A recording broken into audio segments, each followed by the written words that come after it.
Hi everyone, welcome to my channel Bibbity Bobbity Books. My name is Ellie and this is going to be my most anticipated new book releases for 2024 video.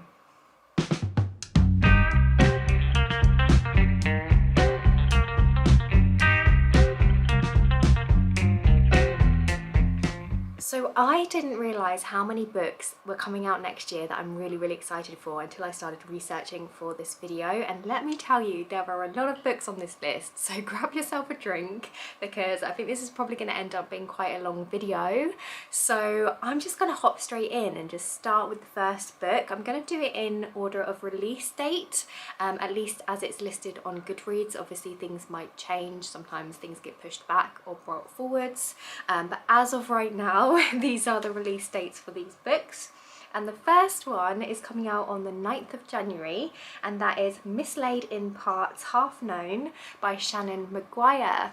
So this is the 9th book in the Wayward Children series, which is a fantasy portal series that I really enjoy.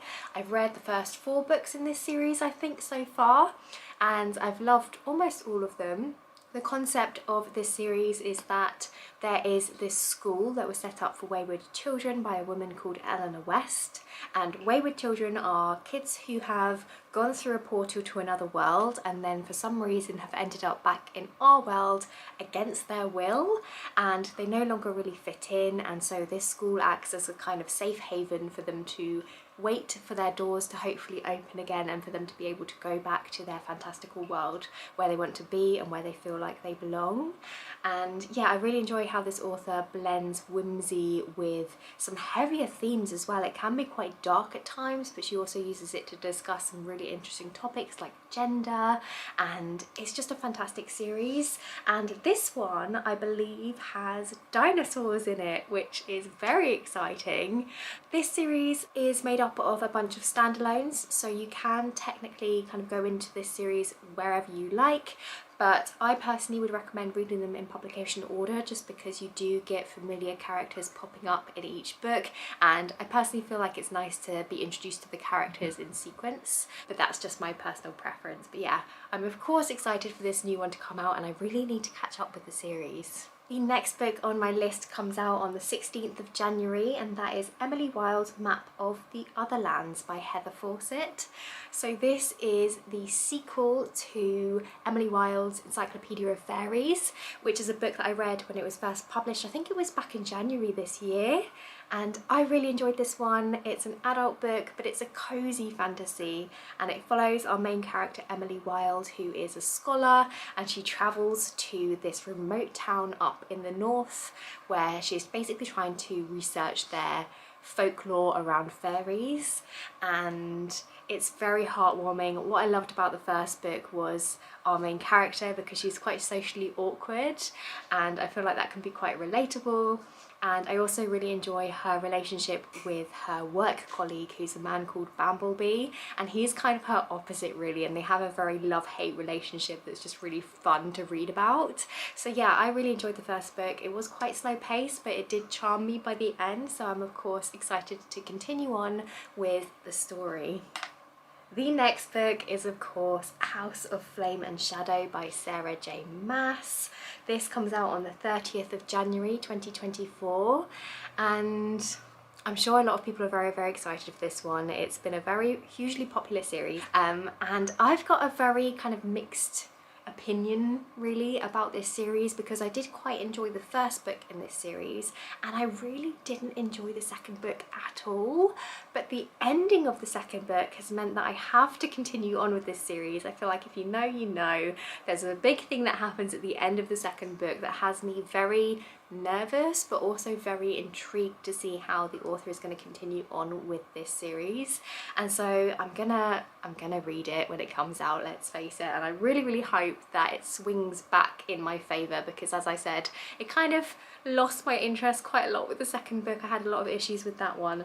But yeah, if you haven't heard of this series before, it's an adult fantasy romance series, and the first book follows our main character Bryce Quinlan, who is a half fae, half human woman, and she ends up getting involved in this murder investigation because she is linked to the suspect and also to the victim, and she is helped along the way by her fallen angel called Hunt Athalar, who essentially acts as her bodyguard as she is going around the underbelly of the city and finding out all its dirty secrets.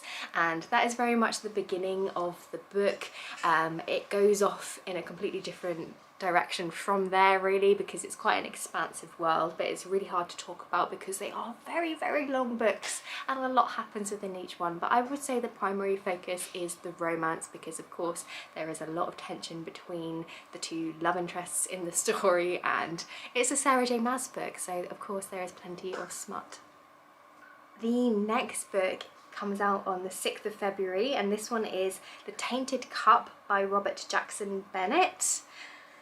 So this one caught my attention because it's a gothic story, and I am a huge fan of the gothic genre, and it's a mystery set in an opulent mansion, and the blurb says a high imperial officer lies dead, killed to all appearances when a tree spontaneously erupted from his body. Say no more. Weird, gruesome nature like horror is my vibe. So as soon as I read that little bit on the blurb, I knew that I was gonna want to pick up this book.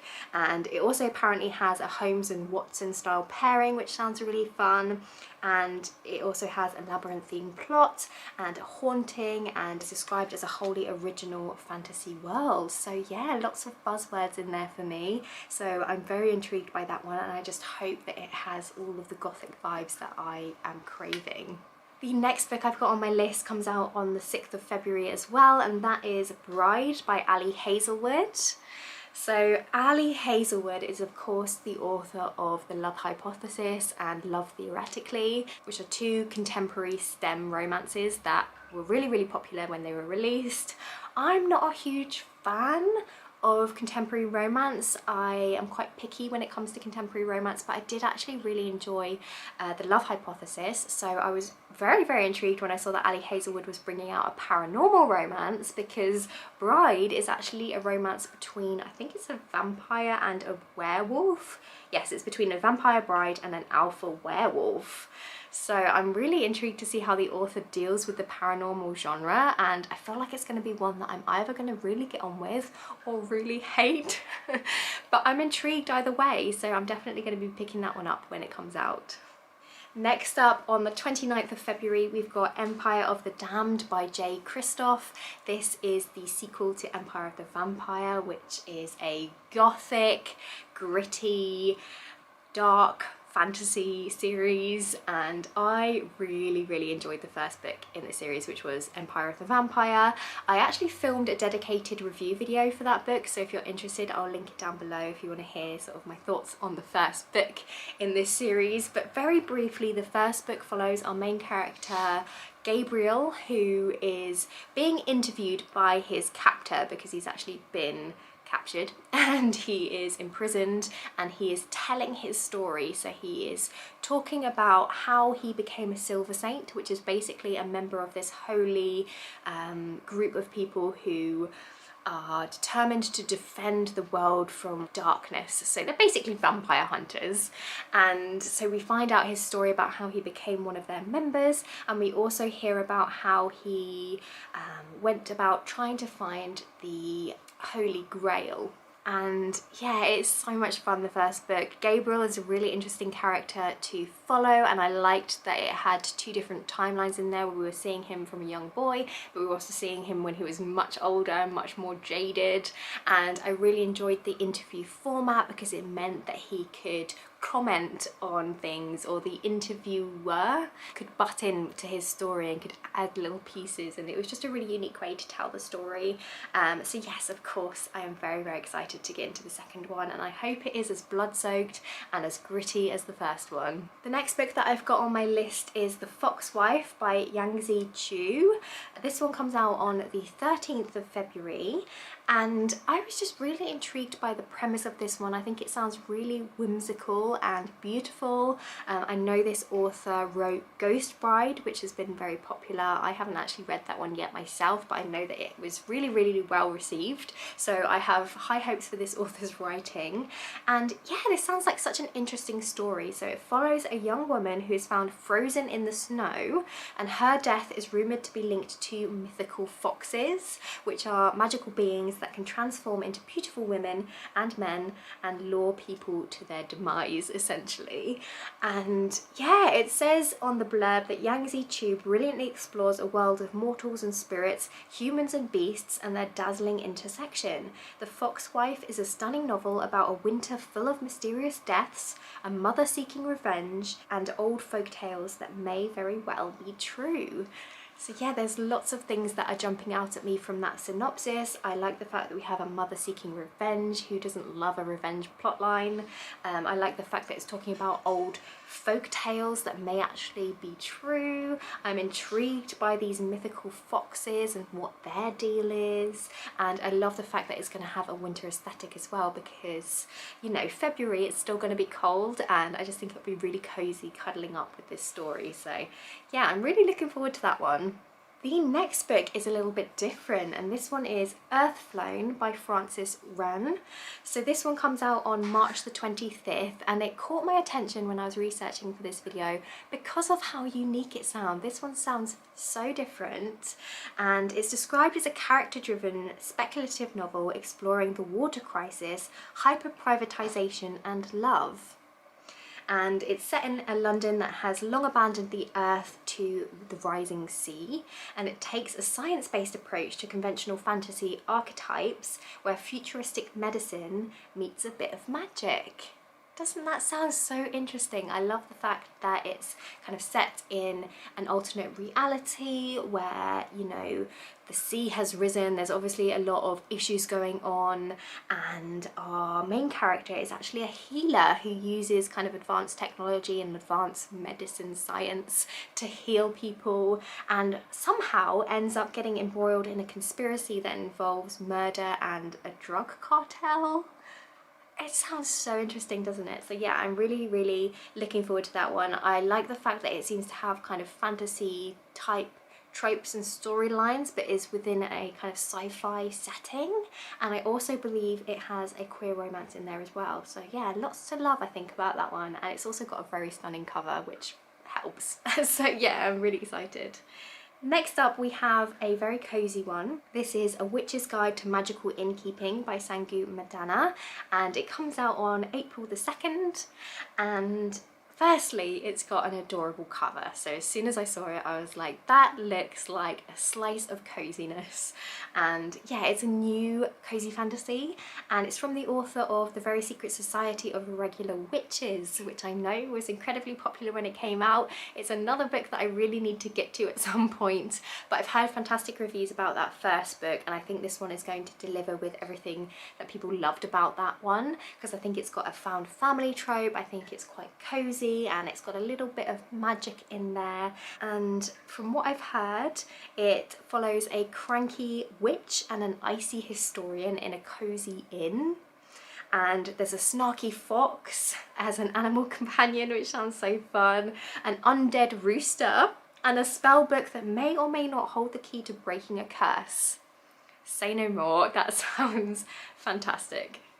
The next book that I'm excited for is Ghost Station by S.A. Barnes. This one comes out on April the 9th. And I'm excited because this one is written by the author of Dead Silence, which is a sci-fi horror that I read when it came out. When was it? Must have been a couple of years ago now.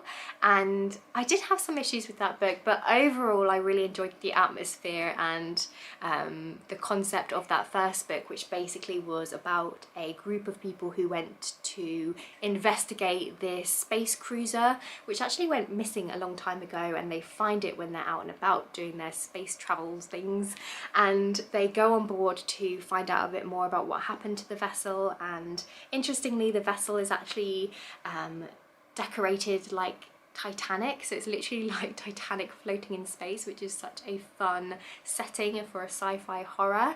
And yeah, it had some really sort of gruesome and graphic imagery in there, and it was just very entertaining. So I'm really excited to read this one. And in this one, I think that it follows a crew who are trying to survive on a eerie abandoned planet, and that sounds fantastic. So I'm very, very excited. Next up we have The Familiar by Leigh Bardugo. This one's coming out on the 9th of April. And Leigh Bardugo is of course the author of Ninth House, but also the Grishaverse. And so as soon as I saw they were bringing out a new book, I was instantly intrigued. And yeah, I'm interested in this one because I believe that Leigh Bardugo based it on her own family history, and of course it's a historical fantasy, and it's set in Madrid in the late 16th century, and it's a standalone, which is great because I really need to finish the series that I'm already reading. So standalone fantasy is the way forward. And yeah, I don't really want to know too much more about this one actually, because I think that it's going to be fun to go into it without too many expectations and to just experience it as I'm reading it. So I'm not going to read too much more into that, but it does sound interesting, the fact that it's, you know, set in the late 16th century and that it's based on her own family history. And obviously I know that I enjoy her writing because I really enjoy Ninth House, so yeah, I'm interested by that one.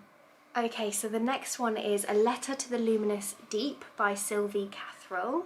This one comes out on the 25th of April, and it's a debut novel, but it has such a gorgeous cover, and so that instantly caught my attention and I went to look into it a bit further, and I think that the synopsis sounds so interesting and so charming.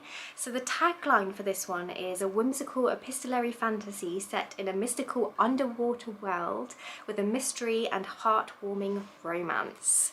I mean, that just sounds fantastic in and of itself, but if we read a little bit more of the synopsis, it says, a beautiful discovery outside the window of her underwater home prompts the reclusive E to begin a correspondence with renowned scholar Henry Cleal. The letters they share are filled with passion, first for their mutual interests and then inevitably for each other. Today they uncover a mystery from unknown depths destined to transform the underwater world they both equally fear and love. But by no mere coincidence, a sea quake destroys E's home and she and Henry vanish. Years later, E's sister Sophie and Henry's brother Viren are left to solve the mystery of their siblings' disappearances with the letters, sketches and field notes left behind.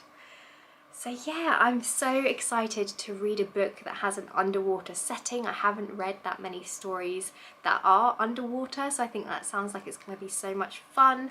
I enjoy the fact that this has a mystery, but that the characters are kind of piecing things together from letters and sketches and notes, and yeah, I just think it's going to be very whimsical and just a really beautiful and slightly different story. So yeah, looking forward to that. The next book that I've got on my list is Service Model by Adrian Tchaikovsky. This one comes out on the 4th of June, and the tagline for this one is Murderbot meets Red Shirts in this delightfully humorous tale of robotic murder. From that alone, I'm already excited to pick it up. But yeah, the synopsis of this one also sounds fantastic. So it reads, to fix the world they must first break it further. Humanity is a dying breed utterly reliant on artificial labour and service. When a domesticated robot gets a nasty little idea downloaded into its core programming, they murder their owner. The robot discovers they can do something else they never did before. They can run away. Fleeing the household, they enter the wider world that they never knew existed, where the age-old hierarchy of humans at the top is disintegrating into ruins, and an entire robot ecosystem devoted to human well-being is having to find a new purpose. Sometimes all it takes is a nudge to overcome the limits of your programming. So yeah, I just think that sounds so fun. I really enjoy any story that has sentient robots in it, and I think it's going to be a little bit funny and a little bit quirky, and yeah, looking forward to it. I'm looking forward to all of these because obviously I am, because I put them on this list. But yeah, next up we have The Spell Shop by Sarah Beth Durst. This one comes out on the 9th of July, and it's another really cozy, adorable looking one. The cover art is just perfect, and I understand that it's a cottagecore fantasy and it follows a woman's unexpected journey through the low-stakes market of illegal spell selling and the high-risk business of starting over. So in this one, it looks like we follow a main character who is a librarian who has trouble dealing with people, and her assistant is a sentient spider plant. I mean, come on, that sounds amazing. The next book on my list is A Sorceress Comes to Call by T. Kingfisher. This one comes out on the 20th of August. I immediately put this one on my list because I am a fan of T. Kingfisher's work. I've read quite a lot of her books, and so as soon as I saw she was releasing a new one, I instantly put it on my list without needing to read much into it. But when I did have a little look further into this one, I found out that it's a dark retelling of Brothers Grimm's Goose Girl. So of course I am sold. I love a fairy tale retelling, and especially a dark fairy tale retelling, and I really enjoyed T. Kingfisher's Nettle and Bone, which was a kind of whimsical fairy tale like story that had a little bit of a dark edge to it. So I'm excited to see a new one in that genre from this author, and yeah, very excited. The next book is Somewhere Beyond the Sea by T.J. Klune. This one comes out on the 10th of September and is the sequel to The House in the Cerulean Sea, which is the cozy fantasy that took the world by storm when it first was published. I didn't actually realise that this one had a sequel, and to be honest, I don't think it really needs a follow-up story because the first book is perfect in and of itself. It's very nicely well contained and has a lovely journey, and I just really hope that the second book lives up to the first one because, yeah, I'm always a little bit nervous when books come out with a sequel when it's not needed. Does that make sense? I don't know, I just hope that it is just as charming as the first book, but I'm sure it will be. But yeah, the first book in this little fantasy series follows a man called Lionel who is a social worker, and he basically investigates orphanages to make sure that they are by the book and that they are living up to the standards placed upon them by the government, which is very strict. And he investigates orphanages that house magical children because they're considered to be very dangerous, and because he's so good at his job, his manager basically sends him to the most dangerous orphanage, which is this house out in the Cerulean Sea, and it houses some of the most deadly, dangerous, magical children that there are. And so he goes off on this adventure. He goes to the orphanage to complete his work, and when he's there he's kind of forced to challenge his prejudices and to face the fact that perhaps the rules that he's lived by might not necessarily be correct, and he kind of finds himself on the way really, and it's incredibly heartwarming. It has some of the most lovable characters, a gorgeous found family element to it, so of course I'm excited to spend more time with our characters, and as I said before, I really hope this one lives up to the first book. Next up we have A Dark and Drowning Tide by Alison Saft. I'm not gonna lie, this one is put on this list almost entirely because of the cover. I mean, come on, it's gorgeous. I am a little bit nervous though because I have been burned before by beautiful covers. I feel like I'm always attracted to gorgeous covers and can't help myself, and then sometimes I am a little bit disappointed, so I really hope that's not the case for this one. It is a YA, which has me a little bit nervous because that is a genre that I feel like I'm kind of growing out of a little bit. There's been a lot of YA that I've read over the last year that I've not really enjoyed that much, so a little bit cautious about this one, but it does have a lot of buzzwords in the synopsis that caught my attention. So it says, a sharp-tongued folklorist must pair up with her academic rival to solve their mentor's murder in this lush and enthralling sapphic fantasy romance. I mean, it had me at sapphic academic rivals. So I probably will give this one a go, but I'm going to go into it tentatively and give myself permission to put it down if it's not for me. But yeah, I'm really hoping that it's going to be a good one, and I've got a feeling this one's going to be quite popular on BookTube. Okay, so that actually brings me to the end of this video. So that was all of the books that are currently on my radar and on my most anticipated list for 2024 publications. I'm sure I have missed a lot of fantastic books off of this list. It's not an exhaustive list, of course, but these are the ones that have just kind of caught my attention and that I'm kind of most excited for. Obviously there are going to be more books announced, and my understanding is that the publishing industry kind of releases more updates later on in the year, so I'm sure we'll find out about more exciting releases within the next coming months. But yeah, those are all the books that I've got so far. Let me know if you're looking forward to reading any of these yourselves. Are there any other books that I've missed off this list that you're really excited for, or that you think that I would really enjoy? I'd love to hear from you in the comment section. Don't forget to like this video if you did like it, and do subscribe if you want to see some more from me. And yeah, I guess I'll see you next time with another video. Bye!